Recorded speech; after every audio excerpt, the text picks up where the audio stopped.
Kalau kita bisa bahagia dan juga kaya, kenapa enggak?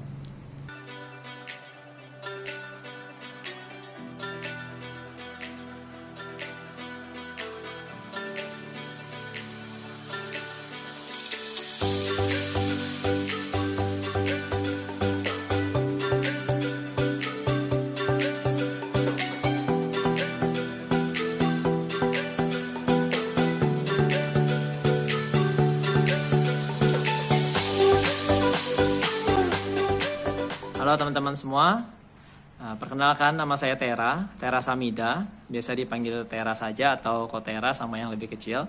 Tapi tolong jangan ditambahin jadi Terawada apalagi Tera Jannah. Kali ini saya dapat kesempatan untuk berbagi dari Ki Ananda untuk sharing Dhamma di YouTube beliau. Dan saya akan membahas sebuah tema yang simple, yang sangat sederhana, namun ini menjadi sebuah pertanyaan yang tidak banyak umat Buddha pahami, tidak banyak umat Buddha ketahui dengan baik. Oleh sebab itu, izinkanlah saya di momen yang baik ini untuk berbagi kepada teman-teman sekalian, Bapak Ibu semua yang saya hormati. Mari kita bersama belajar untuk menjadi pribadi yang lebih baik dan tentunya bisa mencapai pantai seberang dengan nyaman.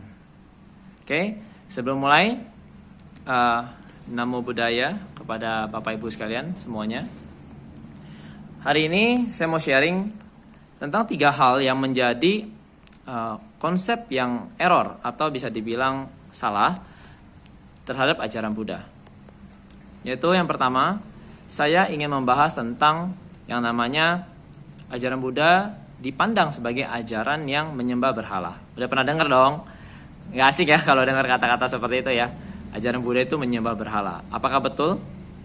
Jawabannya enggak, teman-teman. Ajaran Buddha sebenarnya adalah ajaran yang mengajarkan kita untuk terbebas dari segala ikatan, termasuk ikatan pada objek, yaitu yang disebut sebagai berhala.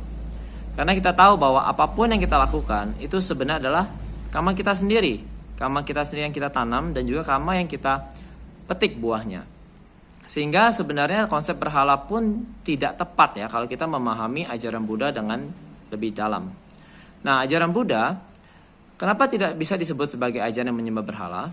Karena sesungguhnya tanpa sosok seperti patung atau objek apapun yang dianggap sebagai berhala oleh umat agama lain, sebenarnya kita tanpa itu pun bisa tetap puja bakti, bisa tetap berbuat kebajikan. Jadi sebutan berhala tidak tepat. Namun apabila kita memegang sebuah objek, kita melekat pada sebuah objek, kita berpikir bahwa kalau ada objek ini saya beruntung, kalau ada objek ini saya lebih sehat, apapun itu yang membuat kita merasa lebih baik karena kita memegang sebuah objek, itu disebut sebagai berhala. Oke? Nah, jadi seperti itu teman-teman. Kemudian yang kedua adalah tentang kekayaan. Ketika kita berbicara tentang kekayaan, seringkali umat Buddha itu menghindari kekayaan atau ekstrim. Tapi saya sangat jarang sih yang ketemu yang melekat serakah banget, enggak sih, jarang ya. Lebih banyak itu yang menghindari kekayaan. Yang kalau bicara tentang kekayaan ngomongnya, gue nggak mau kaya, gue nggak perlu jadi orang kaya, gue orang biasa aja, yang penting bahagia. Miskin nggak apa-apa, yang penting bahagia gitu loh. Jadi ini sangat klasik banget ya, kita nggak asing dengar kata-kata seperti ini. Namun apakah betul bahwa ajaran Buddha mengajarkan kita dengan pandangan seperti ini? Nah, teman-teman, ini adalah pandangan salah. Yang benar adalah ajaran Buddha itu mengajarkan kita menjadi orang yang kaya secara materi maupun secara batin. Bisa paham? Jadi, ketika kita menjadi orang yang kaya, kita paham, kita menyadari bahwa kekayaan ini tidaklah kekal. Suatu hari akan hilang, entah kita yang pergi atau dia yang pergi. Maka kekayaan ini selayaknya digunakan dengan baik, seperti alas kaki. Harta kekayaan yang kita kumpulkan dalam kehidupan ini itu seperti alas kaki, teman-teman. Di mana alas kaki itu berguna untuk membuat kita nyaman dalam perjalanan kita mencapai tujuan. Kalau nggak ada alas kaki, itu seperti orang-orang yang ya tentunya lebih berat lah ya perjalanannya, keras. Kalau ketemu tanah yang keras kakinya bisa terluka, kalau karena matahari panas kakinya kepanasan dan lain-lain. Sehingga itu tidak nyaman. Tapi kalau ada harta, ada alas kaki itu, maka kehidupan kita lebih nyaman dan kita lebih enjoy dalam mencapai perjalanan. Oke, mencapai tujuan kita. Jadi kalau dengan paham seperti ini kita lebih wajar, lebih waras untuk melihat harta ini sebagaimana adanya. Tapi ketika alas kaki ini ditaruh di kepala kita, itu seperti orang-orang yang menjunjung harta kekayaan sebagai nomor satu. Bahwa ini adalah yang terpenting dalam kehidupan ini, bukan yang lain. Dia itu seperti orang yang menaruh alas kaki di kepala. Itu jadi nggak wajar, jadi nggak waras.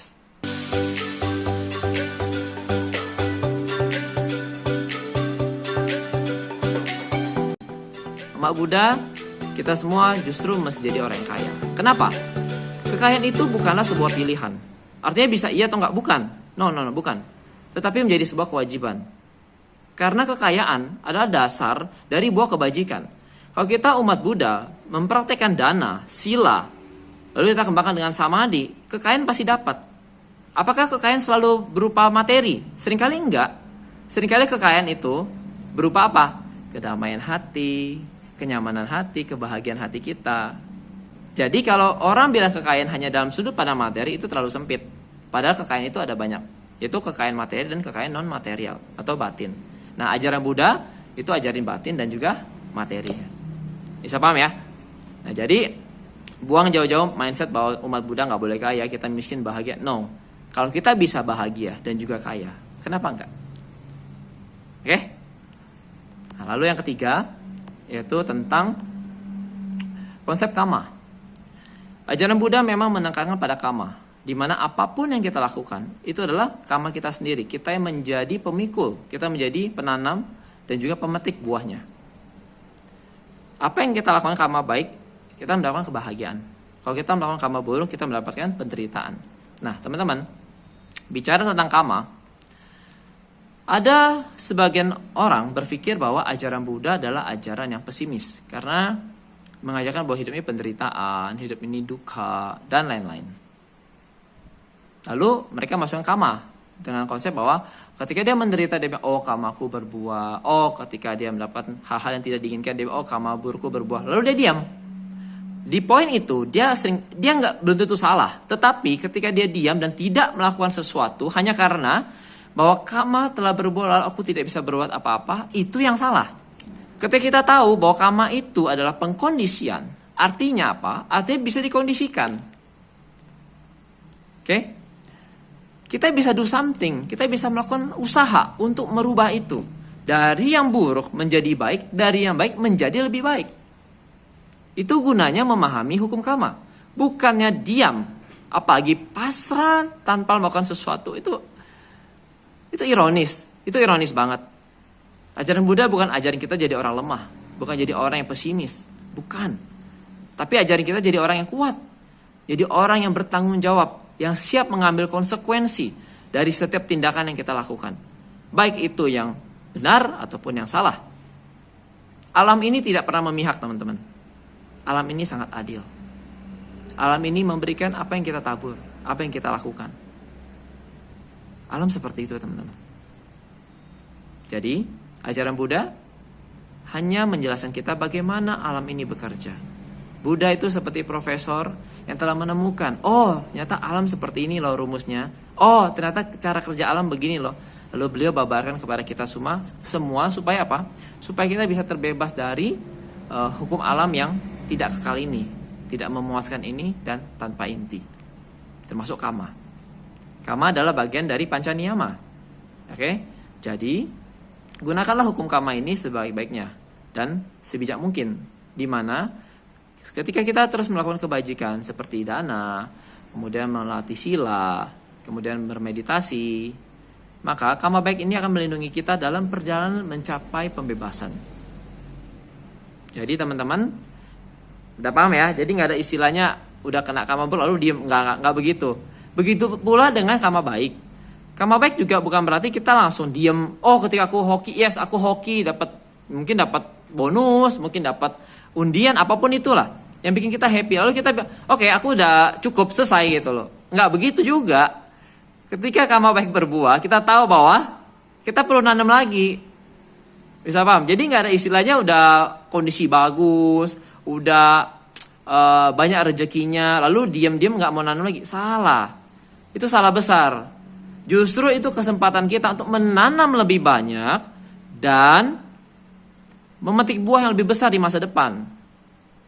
Karma baik itu seperti investasi, teman-teman.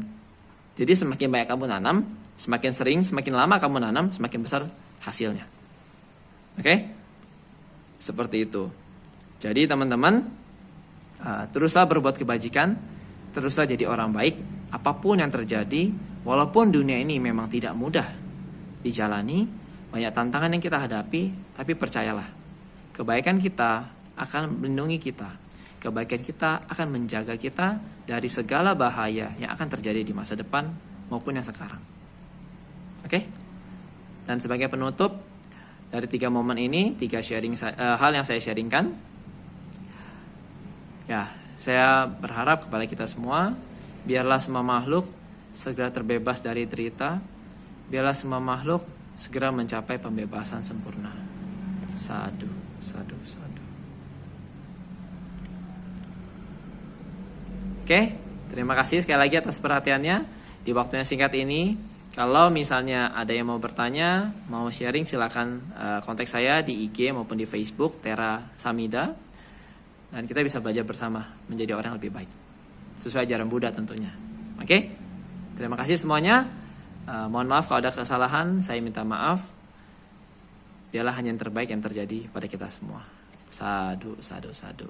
Namo Buddhaya.